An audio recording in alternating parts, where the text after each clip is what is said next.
안녕하세요. 김승현 안PD의 스포일러 안PD입니다. 클릭해주셔서 감사합니다. 오늘은 어제 김승현 편집장이 브론코 영상에서 중요한 걸 언급해줘서 이걸 한번 자세히 다뤄보려 합니다. 지금 쌍용차한테 가장 필요한 차가 뭘까요? 쌍용차가 무쏘랑 코란도를 부활시키면 현대차를 씹어먹을 수 있을 만큼 성장할 수 있을까요? 저는 예전부터 꾸준하게 쌍용차한테 지금 필요한 건 코란도도 아니고 지프형 SUV도 아니라고 말씀드렸습니다. 그런데 최근에 쌍용차한테 큰 장애물이 생겼죠. 채권단이 무려 만장일치로 회생계획안을 반대했잖아요. 그래서 오늘은 쌍용차한테 꼭 필요한 이야기를 할 겁니다. 어떻게 보면 잘못된 조언과 비교를 향한 일침이 될 수도 있지 않을까 싶습니다. 순서대로 나오니까요. 편하게 들어주시면 감사드리겠습니다.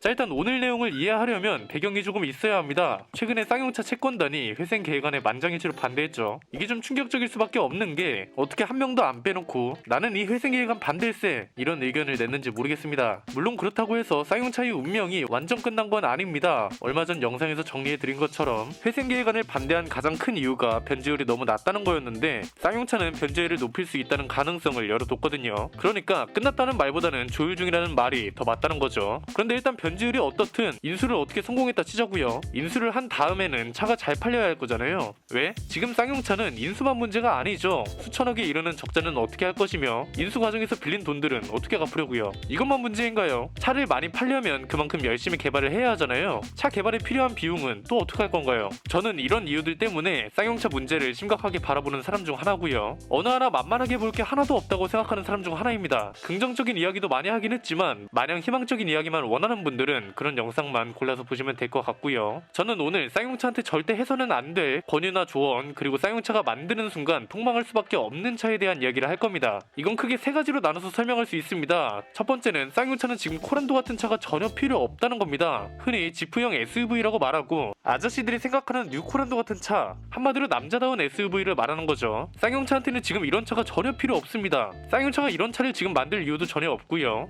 왜? 김승현 편집장이 브론코 리뷰에서 제가 평소에 하던 주장을 잘 정리해줬더라고요. 항상 말씀드렸죠. 지금 쌍용차한테 필요한 건 돈이 되는 차라고요. 지프형 SUV는 전혀 돈이 안 됩니다. 코란도 같은 차들은 대중적인 모델이라 할 수 없고요. 브랜드의 정체성과 철학을 대변하는 소수를 위한 차입니다. 그냥 숫자로 설명을 볼까요? 지프의 국내 판매량을 보면 단일 모델별로는 랭글러 판매량이 제일 많습니다. 그런데 카테고리로 따졌을 때는 글쎄요. 랭글러 같은 정통 SUV 판매량은 3,000대에 그치고요. 도심형 SUV 판매량은 6,300대가 넘습니다. 대중성, 그러니까 판매량과 수익을 위해서는 도심형 SUV가 절대적으로 필요하다는 겁니다. 도심형 SUV를 위한 신규 플랫폼을 하나만 제대로 만들어놔도 중형차, 소형차, 대형차 모든 걸 다 만들 수 있으니까요. 더 쉽게 설명해 볼까요? 지프에서 코란도 역할을 하는 건 랭글러고요. 포드에서 코란도 역할을 하는 건 브론코나 머스탱이라고 볼 수 있습니다. 포르쉐에서 코란도 역할을 하는 건 911이고요. 랭글러, 브론코, 머스탱, 911 이 차들은 정체성이 뚜렷하고 역사와 전통이 있는 건 맞지만 베스트셀링카는 아니죠. 브랜드별로 보면 지프에서 이미지를 위해 존재하는 차는 랭글러, 수익을 위해 존재하는 차는 레니게이드와 체로키입니다. 포드에서는 익스플로러와 F150이 수익을 받쳐주고 브론코나 머스탱 같은 차들이 이미지를 이끌어갑니다. 포르쉐는 파나메라랑 카이엔이 수익을, 911이 브랜드 이미지를 대표합니다.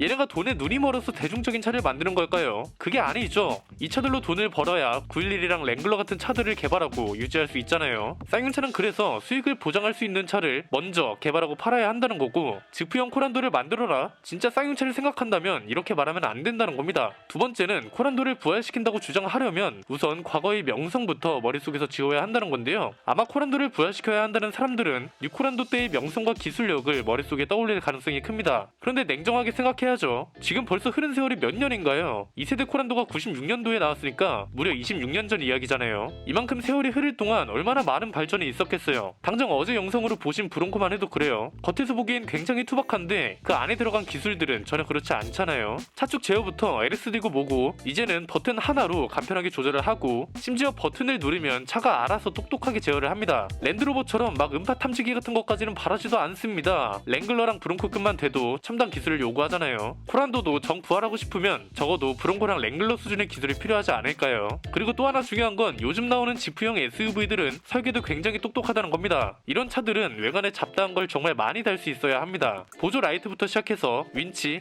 낚싯대, 온갖 오프로드 관련 보조 장치들을 장착할 수 있어야 하거든요. 그래서 브론코도 차체 곳곳에 액세서리 레디존이라는 게 존재하는 거고요. 이런 차들이 겉에서 보기에는 그냥 투박해 보일 수 있지만 은근 섬세한 구석이 정말 많다는 거죠. 액세서리를 어떻게 달아야 하고, 문을 떼어냈을 때 사이드미러가 붙어있는지, 차 안에는 어떤 소프트웨어를 쓰고 어떤 오프로드 기술을 넣어야 하는지 이런 걸 다 따져야 합니다. 한마디로 겉모습은 레트로 감성으로 치장하고 내실은 첨단으로 무장을 해야 하는 게 요즘 나오는 지프용 SUV라는 건데, 저는 그래서 코란도를 부활시키려면 가격부터 4천만원대로 과감하게 잡고 제대로 된 정통 오프로드를 만들어야 한다고 봅니다. 왜? 넥스턴 칸도 풀옵션으로 가면 4,500 정도 하잖아요. 애초에 이 정도 포부와 자신감으로 만들어진 게 아니면 아예 시작도 하지 말라 이거죠. 이렇게 만들려면 개발 비용부터 천문학적으로 들어갈 겁니다. 지금 팔리고 있는 코란도도 개발 비용만 3천억 넘게 들어갔다고 합니다. 이 정도의 개발 비용을 수수를 위한 차에 투자한다? 지금 쌍용차 상황에서 저는 절대 안 된다고 봅니다. 세 번째는, 그래서 지금 쌍용차한테 필요한 차는 정통 SUV가 아니라 정통 SUV의 탈을 쓴 도시명 SUV라는 겁니다. 자, 일단 이렇게 하려면 코란도랑 무스라는 이름은 과감하게 버려야 합니다. 괜히 이름 갖다 썼다가 지금 코란도 꼴 날게 뻔하거든요. 그래서 저는 오히려 제200이 토레스로 나오는 거 진심으로 찬성합니다. 코란도 꼴 나는 것보다는 차라리 토레타랑 셀토스 짬뽕이라고 잠깐 놀림당하고 이미지 실추 안 당하는 게 훨씬 낫다고 봅니다. 그런데 왜 하필 정통 SUV의 탈을 쓴 도심형 SUV가 필요하다고 하는 걸까요? 이유는 간단합니다. 지금 쌍용차가 가장 쉽게 가져갈 수 있는 경쟁력이니까요. 그냥 디자인만 제대로 해도 반은 먹고 들어갈 겁니다. 사실 그냥 냉정하게 따져보면 지금 쌍용차에 들어가는 옵션들이 그렇게 나쁘지 않거든요. 디지털 계기판이라던가 반자율 주행이라던가 이런 것들은 이미 충분하고, 현대차에 들어가는 8단 변속기가 렉스턴에는 전자식으로 들어가잖아요. 도시명 SUV로서는 꽤 괜찮은 구석이 많습니다. 그런데 대신 소렌토나 산타페 같은 차들하고는 또 다른 차별성이 있어야 경쟁력을 갖추잖아요. 이걸 디자인으로 밀고 가라는 겁니다. 여성 운전자 할인 이런 거 하지 말고요. 이거 진짜 기획한 사람이 누군지는 모르겠는데 본인이 어떤 회사에 다니는지 모르고 기획한 건 아닐까 싶을 정도로 충격적인 것 중 하나였습니다. 차라리 현대차라면 이해를 하겠어요. 뭐 캐스퍼나 모닝 같은 거 살 때 여성 운전자분들은 할인해 드릴게요, 이런 거면 모르겠는데 쌍용차를 사는데 여성 운전자 할인? 남자다운 이미지를 과장해서 밀고 가도 모자랄 판에 이게 말이나 되는 소린가요? 지금 쌍용차 상황에서는 할 수 있는 게 없습니다. 일단 렉선 스포츠 전기 모델은 무조건 출시해야 하고요. 그 외에 하이브리드 모델이라던가 LPG 모델이라던가 6기통 모델 같은 건 아예 새롭게 개발해야 하잖아요. 지금 여력으로는 불가능합니다. 그러니까 일단은 디자인으로 적극적으로 밀고 가야 한다는 거겠죠. 이러한 이유들 때문에 지금 쌍용차한테 코란도를 부활시키려고 한다던가 브론코나 지프 같은 브랜드랑 비교한다는 것 자체가 말이 안 된다는 겁니다. 물론 장기적으로 보면 필요합니다. 이것도 제가 자주 말씀드렸던 내용 중 하나인데, 브랜드 이미지를 위해서는 이런 정통 SUV가 하나쯤은 필요할 때가 올 겁니다. 그런데 이건 회사가 어느 정도 안정화되면 그 이후에 생각해도 늦지 않다는 거죠. 이번에 브론코가 출시된 걸 보고 더 확실하게 느꼈습니다. 김승현 편집장이 촬영해온 영상을 하나도 빠짐없이 다 봤거든요. 그런데 투박한 거랑 촌스러운 건 확실히 다르다는 걸 보여주더라고요. 어차피 포드나 지프도 프리미엄 브랜드가 아니고요, 똑같은 대중 브랜드입니다. 랭글러나 브론코나 죄다 가격도 비싸고 대신 그만큼 우월한 성능들을 발휘하기 때문에 용납이 되는 거죠. 그렇기 때문에 쌍용차도 코란도를 부활시키려면 옛날과 다르게 가격대부터 높여야 한다는 거고요. 차체도 커야 하고 첨단 기술들까지 모두 갖춘 차로 탄생시켜야 한다는 겁니다. 일단 지금 쌍용차한테 굉장히 큰 과제가 떨어졌습니다. 변지율이라는 게 마음대로 올릴 수 있는 것도 아니라서 채권단이 마음을 어떻게 되돌려 놓을지 궁금합니다. 채권단 동의가 끝나고 인수까지 성공적으로 끝나야 오늘 내용도 유효할 수 있겠죠. 오늘 내용을 정리해볼까요? 쌍용차한테 지금 필요한 건 코란도 같은 차가 절대 아니다. 오히려 대중적인 모델을 제대로 개발해서 매출과 수익을 극대화하는 게 1차적인 목표가 되어야 한다. 랭글러나 브론코 같은 차들은 브랜드를 대표하는 차가 될 수는 있지만 그렇다고 베스트셀링카는 아니다. 지프로 따지면 랭글러는 브랜드 이미지를 이끌어가고 체로키 같은 대중 모델들이 수익을 받쳐주기 때문에 랭글러가 존재할 수 있는 것이다. 그렇기 때문에 지금 쌍용차한테 코란도를 부활시키라고 하거나 브론코나 지프 같은 차들과 비교하는 것은 잘못됐다고 볼 수 있고, 지금 쌍용차한테 필요한 건 정통 SUV의 탈을 쓴 제대로 된 도심형 SUV다. 이렇게 정리할 수 있겠습니다.